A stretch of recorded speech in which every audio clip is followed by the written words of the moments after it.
Okay, so I think I should add a little context to this video. I know a lot of times people make these videos, they have these really well thought out intros, and I don't have that. I thought what I'd do today is just be very open and vulnerable with y'all. You know, the reality is I don't want to make these videos. I didn't even really want to do this, but you know, the thing is, a lot of times God is calling us to do something. And it's like, I call it like, you're like Nehemiah, right? I don't want to do that. And we have various reasons as to why we don't want to do it. It could be fear. It could be, you know, in all honesty, it could be idolatry, you know, idolatry to ourselves. I want to go do my thing, or I'm never going to make enough money and live the life I want if I do what God's calling me to do. For me, I don't really know why. I mean, I think I have many reasons why I didn't want to make these videos. But the reality is, I know God's calling me to do it, so I'm doing it. So with that being said, I don't have a super fancy intro. I just got what I've written down, what I believe God's called me to do, and I'm going to share that with you. Okay, so right here in the video, I'm going to post up a clip about this guy named Yuval Noah Harari.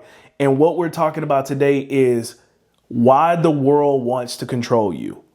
Here is why the world wants to control you. I'm going to throw a video up about this guy named Yuval Noah Harari.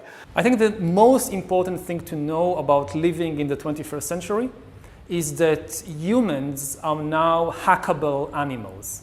To hack a human being means to understand that human better than he or she understand themselves, which was never possible in history before on a massive scale. I mean, on an individual level, yes, my mother, at least until a certain age, knew me better than I knew myself. All right, he put this video up talking about human beings are hackable animals, they're this, they're that, yada, yada, yada, yada. Here's the deal, bro. Let's just call it what it is. The reality is, biologically, that might be true, but spiritually, that's some satanic crap. Here's the deal. The devil has been using all kinds of people to say that God isn't real, to say that we evolved from monkeys, to say, oh yeah, you know, we evolved from this thing, or, you know, which is a bunch of bull crap. Why is that bull crap? Because you ain't never seen no evidence of it. So guess what you need, big dog? You need faith. You need faith. Just like, you know, you say you ain't never seen Jesus. Well, bro, you ain't never seen no fish turn to a monkey and into a man. So see, the devil is always coming with this bull crap. He's always coming with this bull crap about trying to tell you something.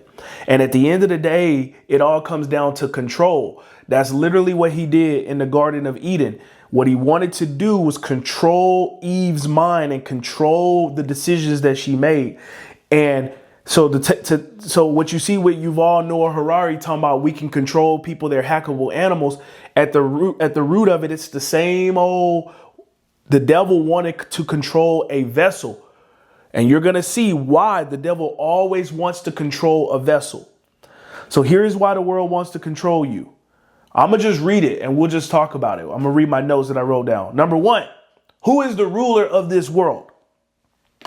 Think about it. The prince of the air is the ruler of this world. Satan. He is the ruler of this world. So when you look at this world, you look at the way work. Bro, this thing is going to get deep. Okay, I'm going to try to keep this video short. Everything revolves around control. This whole economic system that we live in is a satanic Babylonian economic system. Think it ain't? Watch me prove it to you. It's a system based off of control. Watch this. Let me show you the game, big dog. So from the minute that you a little kid, you are taught to go to school for 8 hours a day. Why? So why do you go to school? So you can get a good job. Why do you go to school? So you can get good grades for what? To get into a good college. For what? To get a good job. For what? To buy a house. All right, cool. You're coming out of school with debt. You're going to go into get a house, which is more debt. And here's why that's important, because it's all come back to control. Well, now that you have that debt, guess what? You need to plug into this economic system and work to pay off that debt. It's just like Pharaoh did the Egyptians. He wanted to control the Egyptians and control them for slave labor. Now, this ain't a video about slave labor, but you're going to see where I'm going with this. So the reason this happens is because the devil knows that there are certain things that he cannot get accomplished in this earth without us. Here's why. Number 2, we are made in God's image. Therefore, we are many creators. We possess the divine right and ability to create. That gift can be used to create good things, or it can be used to create things that others use for evil. Let me show you something. The devil ain't never created nothing, bro. He ain't never created nothing. All he is capable of is destruction. Like, think about that. We are made in God's image. Therefore, we possess the ability to create. And the devil understands that. That's why there's demonic possession. Let me show you why there's demonic possession, which is when you take a demon and a demon controls a person, that demon wants to control that person because of this, the tongue. Let me show you why. We are made in God's image. God did what? God created. God did what? God created. God did what? Say it with me. God created the heavens and the earth. How did he create it? He created it with his word. God made us in his image. That's why we can create with our word. Death and life is in the tongue. That's what God tells us. But not only can we create with our mouth, right? Let me give you an example, because I don't want people to be saying, oh, are you saying that you're God? No, I am saying that we are created in God's image. And because we are like God in the sense that we are created in his image, he has given us certain divine capabilities. If I speak life into your life, you will be better. I mean, I think there's a Bible verse. I'll have to find it. But there's a Bible verse that says like the word of a friend is like health and marrow to somebody's bones. We can create life. When you look at how Abraham blessed, look at when the fathers blessed their children. Did they do a ritual? No. Did they give them something? No. How did they bless them? They blessed them with their word. That blessing became a reality in that person's life. Boom. They created something in that person's life with their word. That's number 1. Look at when someone is cursed. How are they cursed? They're cursed with the word, with someone's tongue, right? So see, we are created in God's image. We can create destruction or we can create life with our tongues. And that's why the devil wants to possess a vessel. He wants to control a vessel. That's why when the Antichrist come, he not going to come without possessing a body. He's got to possess a body to create. You see, he needs to harness that creativity that is within the body that God has given us, because we are created in God's image. Bro, I'm cooking with this spiritual meat. See, this ain't for no babes in Christ. This is meat, and I don't want you to choke on it. So if you know you're some mature Christians, bring them over here. Tell them, watch this. Now, watch this. Here's the second thing. We create with our minds. See, God, before God said something, before God spoke it into existence, he thought it. He thought it and then he spoke it. Okay? This is why I'm going to show you something. Look at this. Look at this. Okay? This was created in somebody's mind first. And then they took the materials of this earth that God has blessed us with and they created it. Look, this didn't pop up out of thin air. This was created in the mind of someone. All right. Oh, my battery getting low. Oh, temperature. Okay. So my point is, that is why the world wants to control us. Okay. That is why. I guess my camera getting hot. I'm gonna have to pick it up from here. Hold on.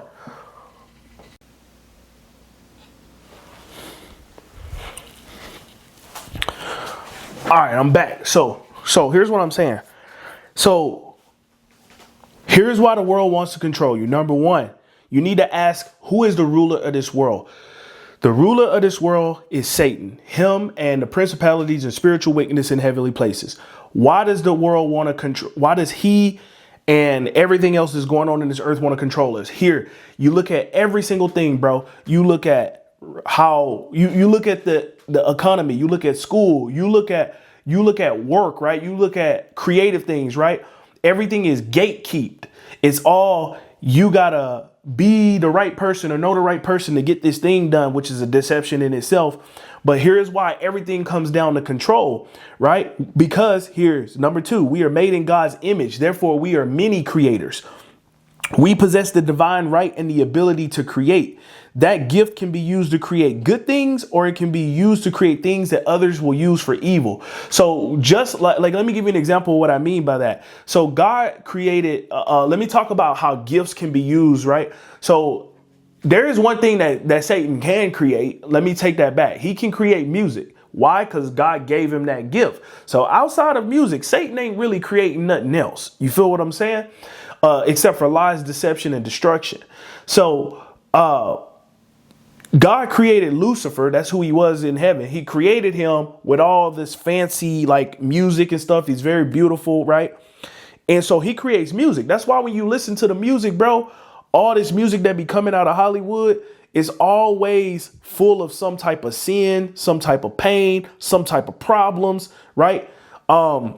And so the devil can create music, but outside of that, he can't create nothing else, bro. That's why he needs to possess a vessel. When the Antichrist come, he needs a vessel. Watch this. That's why when Satan came to kill Jesus, he had to enter into the heart of Judas Iscariot, right? See, my point being, you are more powerful than you know. You and I are more powerful than we know. You are wonderfully and fearfully made. Bruh, that's crazy. Out of everything God created, we are like the number one thing. God didn't die for nothing else. Jesus ain't died for nothing else. He died for us.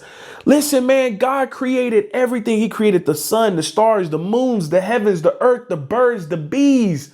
The grass and the trees. Your boy rhyming.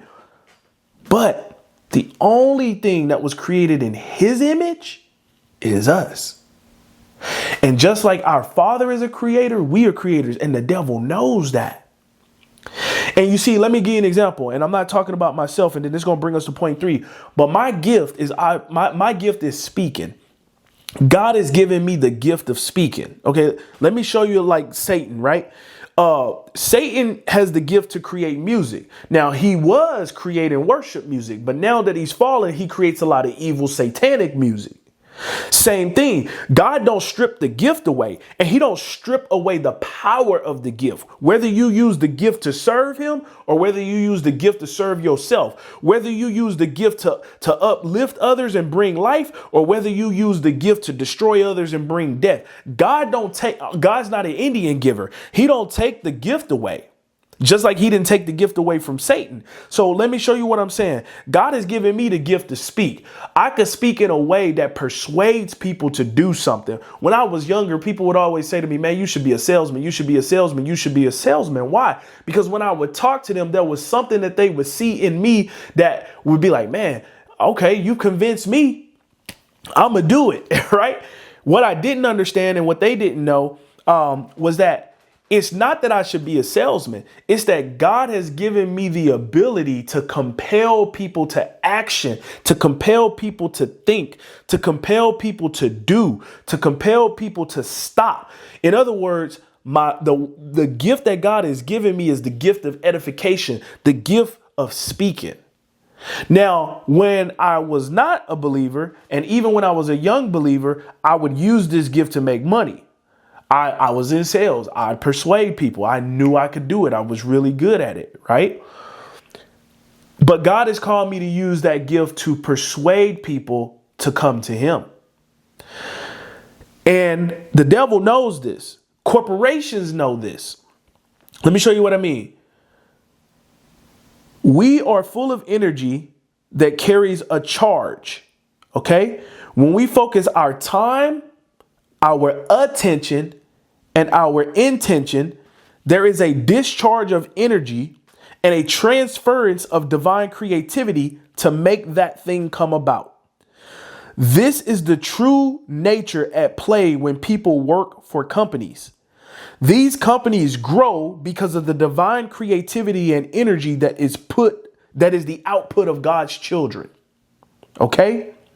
This is mixed with God's blessing upon their life. And I can give you a biblical example of that. Before I give you the biblical example, let me tell you what I'm saying.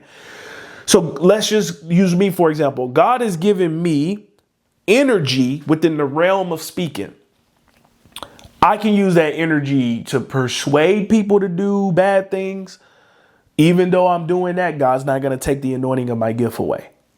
I can use that energy to persuade people to do good things.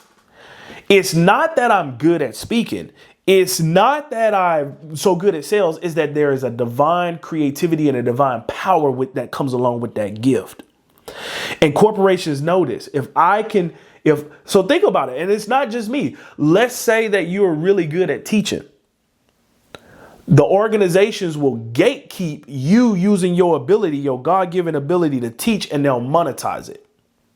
And we so ignorant as Christians, wrapped up in this Babylonian economic system, that we think the only way to use that gift is through a corporation or organization.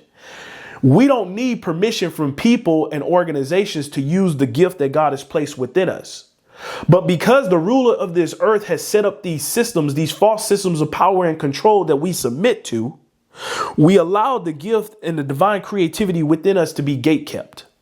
And we say, if I don't teach through these schools, no one will come to have me teach. That's a lie. And if no one comes to have me teach, then guess what? How am I going to pay my bills? Hey, seek ye first the kingdom of God and all of its righteousness, and all of these things shall be added unto you. Now, here's a biblical example of that. If you remember Joseph in Egypt, with Joseph in Egypt, not Joseph. But if you look at Joseph, right? If you look at Joseph wanted to be married to, I think it was Rachel. So Laban tricks him. And Laban tricks him because he can see that the hand of the Lord is on Joseph. And Laban knows that Laban's sheep is growing. Laban's business is growing. Laban is becoming rich because of the blessing that's on Joseph. So he tricks him and gives him a daughter that traps him for 7 years. And then he gets him for another 7 years. And then when Joseph wants to leave, Laban rushes out and says, "Why are you leaving, bro?"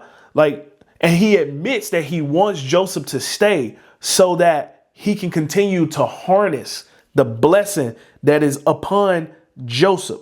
These corporations, these demons, these devils, they all know that. They know that there are certain blessings that is bestowed upon you. There is certain anointing that come with your gift. And if they can control you, they can harness this unique power, this unique blessing that is in your life, and they can use it for evil. That's what I'm saying. Oh, the same thing happened with Jacob. Okay. The same, or did I get this wrong? No, Joseph was in Egypt. Jacob was the one that wanted to marry Rachel. But the same thing happened with Joseph in Egypt, right? Potiphar put him in charge of his house because he saw that the hand of the Lord was on him. Go read it. Go read it. This is why demons want to possess us, to harness the ability of creativity that God has given to us because we are created in God's image. They can use us to create and speak things into existence, such as cultural movements. You need to read between the line on that one. I'm going to say that again. This is why demons want to possess us, or leaders, to harness the ability of creativity that God has given us. They can use us to create and speak things into existence, such as cultural movements. Read between the lines on that one. This is what Nebuchadnezzar knew, and this is what Nebuchadnezzar did. When we create or harness in a group our power that God gives us, it grows exponentially. This is why God came down when Nebuchadnezzar was making the Tower of Babel. He says, Nothing that they do will be restrained from them. That's how powerful God has created us. He says nothing that they imagine. So remember how I was talking about creativity starts in the mind? Someone had this in their mind and then they did it because we're endowed with creativity to bring things into existence. And that's what Nebuchadnezzar was doing. And that's why God came down and he says, nothing that they have imagined will be restrained from them. Even business magnates such as Carnegie knew this. If you ever read The Laws of Success, let me show you this book. And it's funny.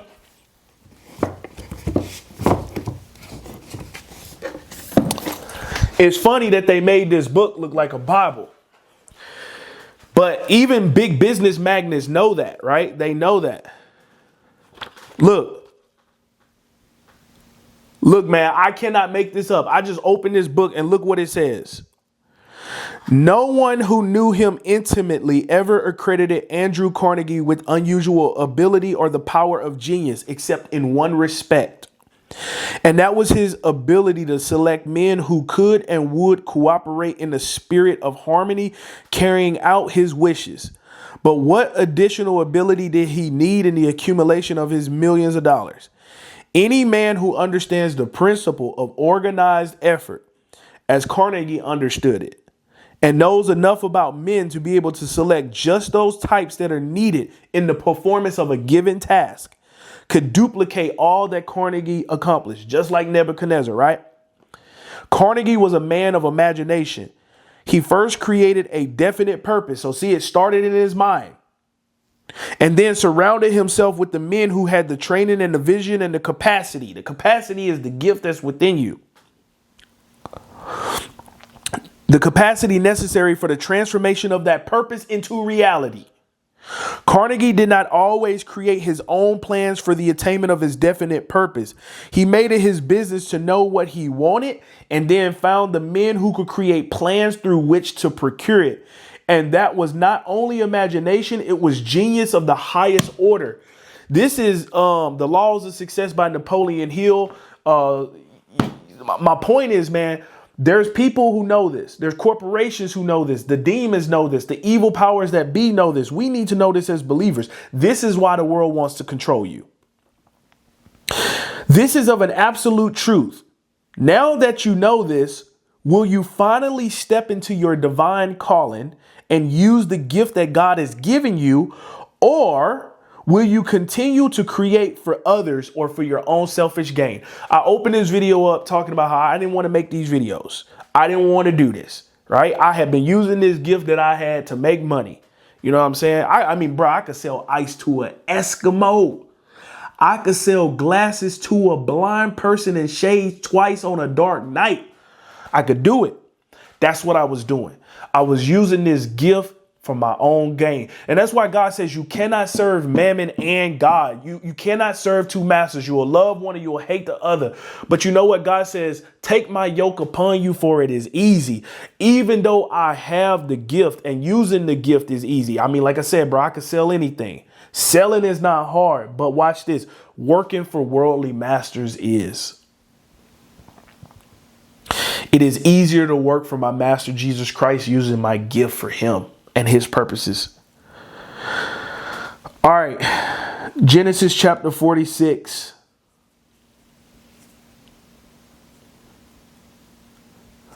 Go read Genesis chapter 46. You'll see why Laban did what he did. Genesis chapter 46, verse 34. Every shepherd is an abomination to Egypt. Sorry, go read Genesis 46. This is this is about Joseph and how the priest gave the worldly priest gave Joseph his daughter to wife. But during that time, God blessed them so much. You'll see that shepherds were hated. They were considered an abomination in Egypt.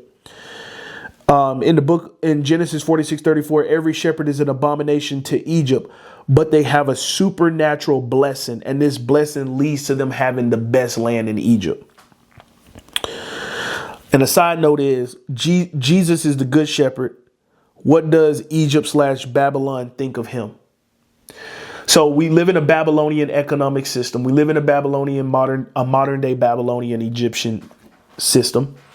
What if Egypt thought that shepherds were abomination back then? What would they think about our good shepherd today, let alone the sheep? So as I said, man, think about this. Here's why the world wants to control you. 1, let's recap. You need to ask yourself, who is the ruler of this world? We know it's Satan. 2, we are made in God's image. Therefore, we are many creators. This is why the powers that be, whether it's business leaders that run big organizations like Dale Carnegie, or whether it's demons that want to possess us, they know we have the divine right, capability, and ability to create. 3, we are full of energy that carries a charge. When we focus our time, attention, and intention, there is a discharge of energy and a transference of divine creativity. This is why the corporations always want to pay you by the hour. They want to extract as much over the longest period of time. 4, this is why demons want to possess us, to harness the ability of creativity that God has given us. They want to use us to create and speak things into existence. 5, this is of an absolute truth. Even non-believers knew it. They just called it something else. This is of an absolute truth. And the question is, now that you know this, will you finally step into your